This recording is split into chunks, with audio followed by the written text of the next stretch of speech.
যাদবপুর কি হবে? জিতবো তো? শুনতে পাইনি পুরোটা। জিতবো না জিতবো না? আর সোনারপুর দক্ষিণটা কি হবে? লিড হবে তো? আপনারা লড়বেন তো?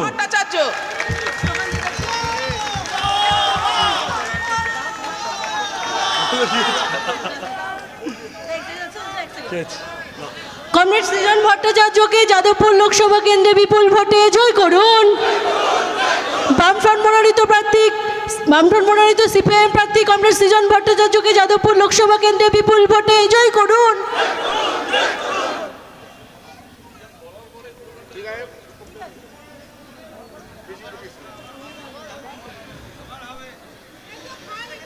যাদবপুর কি হবে?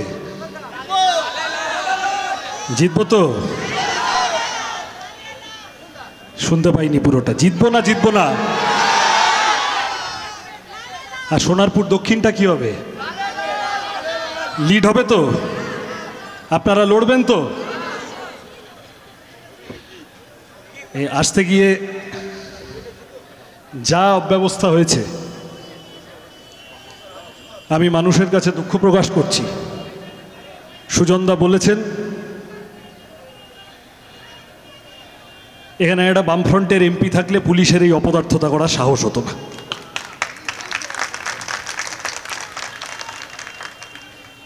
এখন হাতে বেশ কিছুদিন সময় আছে। আমাদের পরিষ্কার কথা, রুটি রুজির দাবিতে লড়াই করছে লাল ঝান্ডা।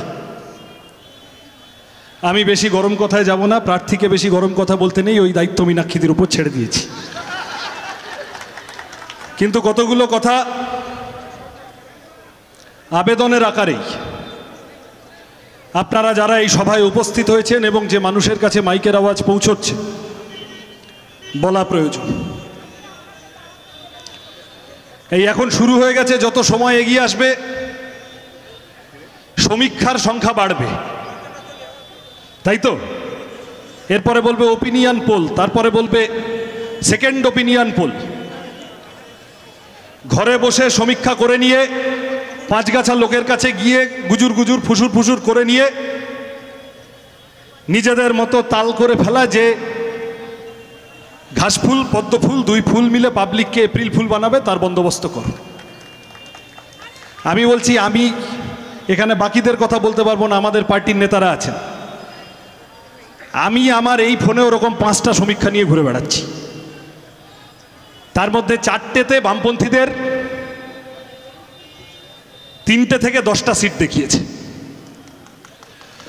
ফলত এইসব সমীক্ষা যে যার মতো করে, ওগুলোর উপর বেশি মাথা দিয়ে লাভ নেই।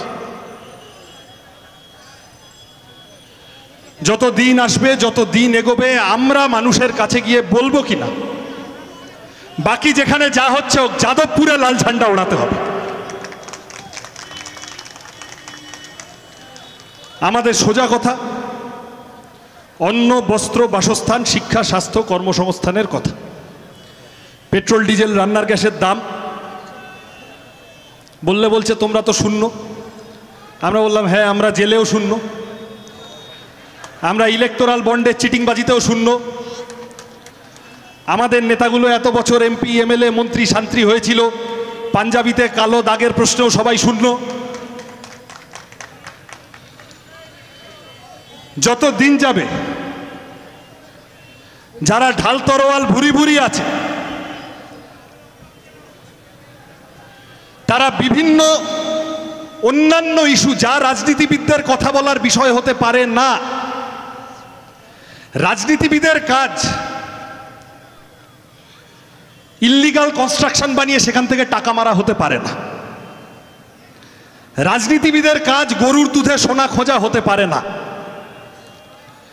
রাজনীতিবিদের কাজ পেট্রোল ডিজেল রান্নার গ্যাসের দাম কমানো, স্কুলগুলো বন্ধ হয়ে যাচ্ছে সেইগুলো কি করা যায় দেখা, মিড ডে মিলে যাতে চুরি না হয়, বেকার ছেলেমেয়েরা যাতে চাকরি পায়, যার কাজ আছে যার চাকরি আছে তারও কোনো জব সিকিউরিটির প্রশ্ন নেই, 5 ঘন্টার মাইনে দিয়ে পারলে 15 ঘন্টা খাটিয়ে নিচ্ছে, সেটা যাতে বন্ধ হয়। Pension, PF, health scheme, gratuity চাষির ফসলের দাম, ক্ষেত মজুরের রোজের টাকা, নিরাপত্তা মানুষের। রাজনীতির লোকেদের কাজ এই হওয়া উচিত। রাজনীতির লোকেদের যা কাজ হওয়া উচিত সেইটা মনে করানোর জন্য আমরা লাল ঝান্ডা লড়াই করছি।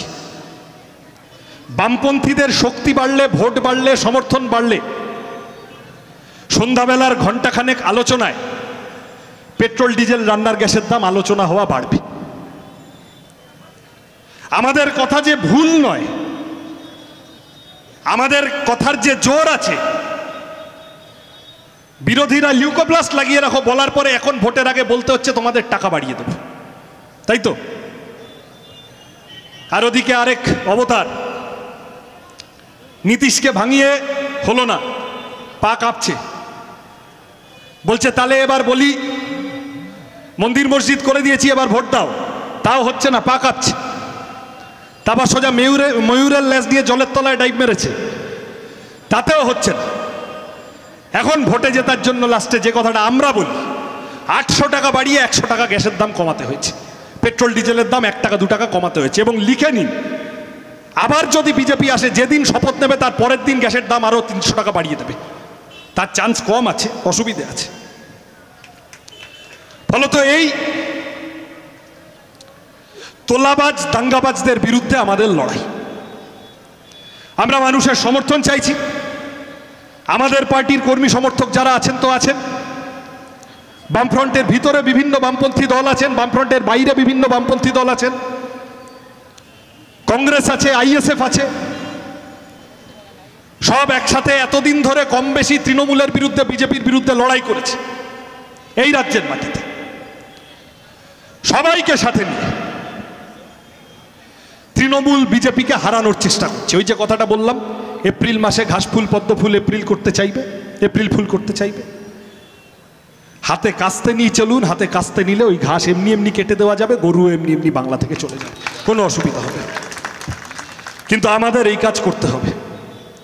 ভয় দেখাবে, বিভিন্ন রকম কায়দা কানুন করার চেষ্টা করবে। আমি দেখছি আজকাল মাঝে মধ্যেই যেখানে যাই বলে আমাদের ভোট দিবি, নালে কিন্তু নাম কেটে দেবো, বলে না? গরিব মানুষের কাছে গিয়ে সেই মানুষের কাছে যান, অভয় দিন, পাশে দাঁড়ান। এমনিতে ওর বাপের ক্ষমতা নেই, 2 বছর পর বিধানসভা ভোট, ওর নিজের জ্বালাতেই ও নাম কাটবে না।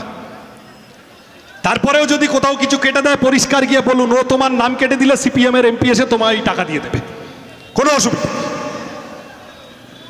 কিন্তু এই লড়াই লড়তে হবে। আমাদের রুজি রুটির দাবিতে, অন্ন, বস্ত্র, বাসস্থান, শিক্ষা, স্বাস্থ্য, কর্মসংস্থানের দাবিতে যে প্রশ্নগুলো অবহেলিত থেকে যাচ্ছে, 15 বছর ধরে অবহেলিত থাকছে। একটা করে এমপি আসে, হয় তাদের তৃণমূলকে হজম হয় না, খাও খাও করে, আর না হলে তৃণমূলের নিজেদের বেছে দেওয়া এমপিদের হজম হয় না। আমি দেখছিলাম কোথায় বিরোধী দলের প্রার্থী, তিনি বাজার করছিলেন, আমাকে সাংবাদিকরা ধরলো। আমি বললাম, দেখেন, আগের যিনি এমপি ছিলেন, করোনার সময় নিজের দলের লোকেরা তাকে জাল ভ্যাকসিন খাইয়ে দিয়েছিল। ফলত ইনি যাতে, উনি পচা ভ্যাকসিন নিয়েছিলেন, ইনি যাতে পচা আলু সবজি বাজার না করেন, ওইটা আপনারা দেখুন। লেখাপড়ার কথা বলতে হবে, চাকরির কথা বলতে হবে, বেঁচে থাকার কথা বলতে হবে। মানুষকে বিপদে ফেলার সমস্ত তাল করেছে। আমরা লাল ঝান্ডা, ভোটের দিন, ভোটের প্রস্তুতি, আমাদের কর্মীরা বাড়ি বাড়ি যাবেন জীবন জীবিকার কথা বলে। আমাদের কর্মীরা বাড়ি বাড়ি যাবেন মানুষের মাথা উঁচু করে, শির দ্বারা শক্ত করে বেঁচে থাকার জন্য যা যা বলতে লাগে, যা যা করতে লাগে। এটা কোনো জীবন হতে পারে না। তৃণমূল সমর্থক, বিজেপি সমর্থক, অন্যান্য দলের সমর্থকদের কাছে আবেদন করছি, আঙুল ফুলে কলা গাছ হচ্ছে মানুষের টাকা মেরে দিয়ে।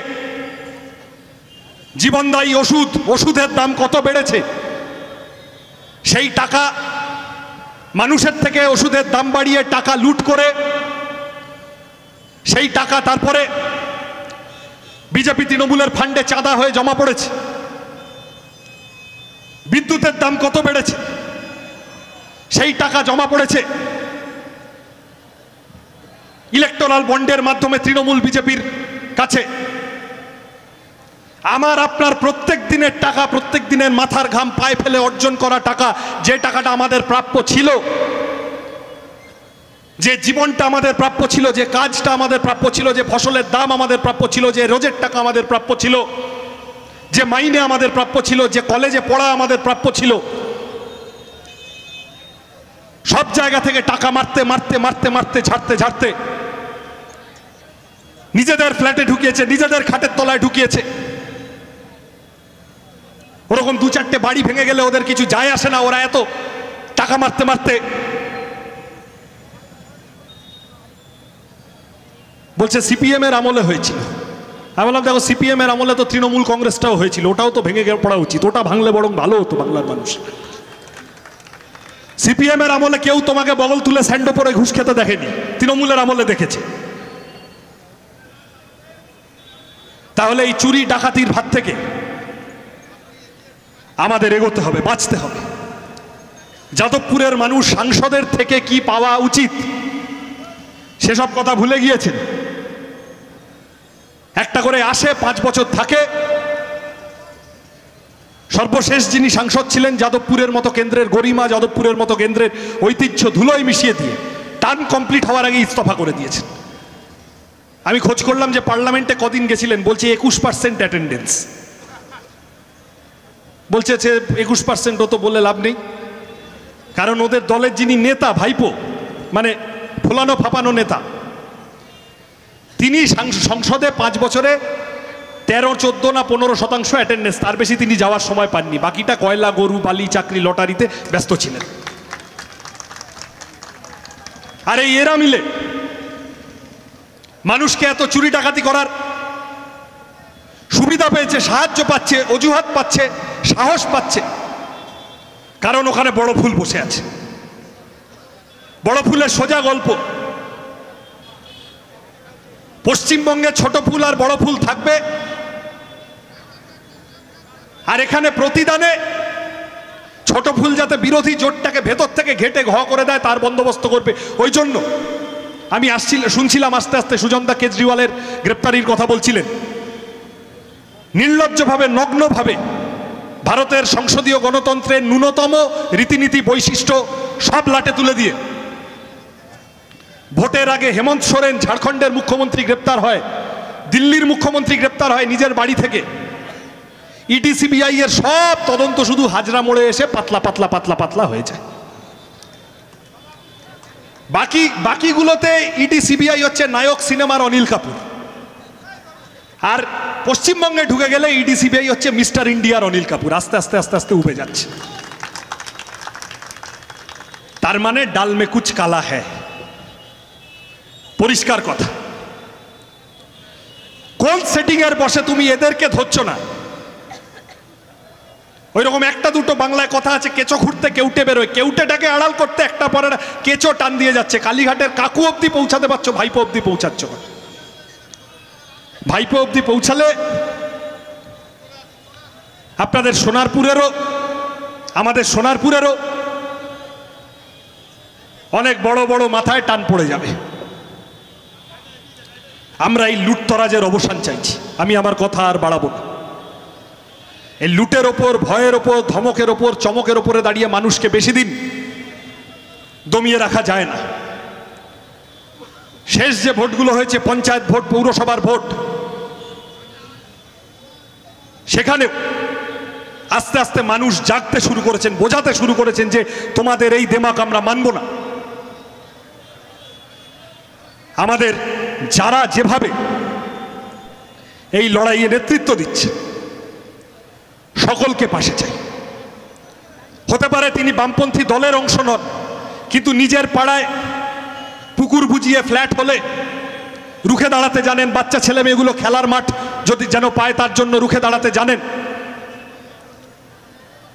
স্কুলগুলো থেকে আস্তে আস্তে সব ছেলে মেয়েরা ড্রপ আউট হয়ে যাচ্ছে, টিচার নেই। এমএসসি করে, এমএ করে সুইগি জোম্যাটোতে খাবার ডেলিভারি করে বেড়াচ্ছে যে ছেলেমেয়েরা, ওলা উবের র্যাপিডো চালিয়ে বেড়াচ্ছে, জীবনের নিশ্চয়তা নেই, মাথার ঘাম পায়ে ফেলে বাঁচতে হচ্ছে। তাদের হয়ে কথা বলতে জানেন এমন সমস্ত মানুষকে আমরা পাশে চাইছি। আপনি আগে সিপিএমকে ভোট দিয়েছেন, দেননি, সেটা ইম্মেটেরিয়াল। বাংলাকে বাঁচানোর লড়াই, যাদবপুরকে বাঁচানোর লড়াই, সোনারপুরকে বাঁচানোর লড়াই, এই লড়াইতে আমরা আপনাকে পাশে চাইছি। রুজি রুটির কথা, রুটি কাপড়া মাকান কা মুদ্দা, অন্ন বস্ত্র বাসস্থান শিক্ষা স্বাস্থ্য কর্মসংস্থান, ওরা বারবার চেষ্টা করবে বিভিন্নভাবে খেলার অভিমুখ ঘোরাতে, অন্য এজেন্ডায় ভুল প্রশ্নে নিয়ে যাওয়ার চেষ্টা করবে মানুষকে, ঝগড়াঝাটি বাঁধিয়ে দিয়ে হঠাৎ ফিকির খুঁজবে। মানুষের কাছে আবেদন করব, কারা আপনার রাস্তা, কারা আপনার জল কল আলোর সমস্যার সমাধান করলো, কারা আপনার স্কুল কলেজ হাসপাতালের সমস্যার সমাধান করলো, কারা সচেষ্ট ছিল, কারা রুজি রুটির প্রশ্নে পাশে দাঁড়ালো, আপনার টাকা চুরি না করে, ডাকাতি না করে, তোলাবাজি না করে, দাঙ্গাবাজি না করে, তার ভিত্তিতে দাঁড়িয়ে আগামী 1 জুন ভোটটা দিতে চান। মানুষের কাছে আবেদন করব, কারা আমার দেশ ভাঙছে, কারা আমার রাজ্য ভাঙছে, আমাদের মধ্যে ভাগাভাগি বাড়িয়ে দিচ্ছে, ঝগড়াঝাটি বাড়িয়ে দিচ্ছে, কে কি খাবে, কে কি পরবে, কে কি বলবে, গায়ের জোরে গলা টিপে ধরতে চাইছে। আবেদন করব, অনুরোধ করব, তাদের বাংলা থেকে ছুঁড়ে ফেলতে হবে। আমরা সকলে মিলে আগামী দিনে যাদবপুরকে, সোনারপুরকে অন্য মাত্রায়, অন্য উচ্চতায় নিয়ে যাওয়ার চেষ্টা করব। মানুষের কাজ, রেল স্টেশন থেকে শুরু করে, বাস রুট থেকে শুরু করে, বাড়তি ট্রেন থেকে শুরু করে, হেলথ সেন্টার, লেখাপড়ার প্রশ্ন, অনেকগুলো নির্দিষ্ট ইস্যু আছে সোনারপুরের, যা একজন সাংসদের করার কথা 3 দফায় তৃণমূল করেনি। এই রাস্তা দিয়ে যাবেন, যা হয়ে যায় শেষ, সুজন চক্রবর্তী যা করে গেছিলেন, তাহলে ওখান থেকে আমাদের ধরতে হবে আবার। যাদবপুরকে বাঁচানোর লড়াই, সোনারপুরকে বাঁচানোর লড়াই, সবাইকে সঙ্গে নিয়ে বাঁচানোর লড়াই। এই লড়াই কঠিন লড়াই, ये सफर कठिन है मगर না উদাস হো মেরে হামসফর। এই লড়াই অসম্ভব নয়, এ লড়াই বাঁচার লড়াই, এ লড়াই জিততে হবে, এ লড়াই লড়তে হবে। সেই কাজে আপনাদের সকলকে পাশে পাবো তো, পাশে পাবো তো। নমস্কার, ভালো থাকবেন সকলে।